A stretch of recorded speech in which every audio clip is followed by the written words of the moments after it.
আল্লাহ বলেছেন ফাইন্না মাল উসরি ইউসরা, কষ্টের পরেই আছে সুখ। কষ্টের পরেই আছে সুখ। আমাদের জীবনে সুখ বেশি, কষ্ট কম। কয়দিন না খেয়েছিলাম, কয়দিন বিপদে পড়ছি, কয়দিন ডাকাইতে ধরছে, এক মাসের মধ্যে অসুস্থ থাকি কয়দিন আর সুস্থ থাকি কয়দিন, এটা হিসাব করে না। অসুস্থ যে ছিল খালি এটা খেয়াল রাখে, আছে না নাই? তার মানে ইন্না মাল উসরি ইউসরা, দুঃখের পরে আছে সুখ, মোটিভেশন।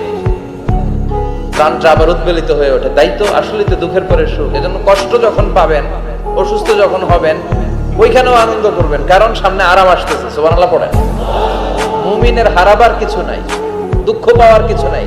মুমিন অসুস্থ হলে অসুস্থতার মাধ্যমে তার রোগের মাধ্যমে তার গুনাহ ঝরে যায়, সে আল্লাহর কাছে প্রিয় হয়ে ওঠে। তা আমাদেরকে কেউ হারাইতে পারে? কথা বলেন, আমাদের কেউ ভয় দেখাইতে পারে? মোটিভেশনাল সূরা, সূরাতুল ইনশিরাহ আর সূরাতুদ দুহা, এখানে অনেক হিউজ মোটিভেশন আছে। যারা হতাশ, যাদের জীবন ভাল লাগে না, মরে যেতে মনে চায়, গার্লফ্রেন্ড গালি দিছে, আছে না নাই? আবার বয়ফ্রেন্ড গার্লফ্রেন্ডের গালি দিছে, এ ওড়না পেঁচায়া ফ্যানের মধ্যে ঝুলে আত্মহত্যা করে। কত বড় পাগল তুই, মরলি কেন? গালি দিছে তো কি হয়েছে?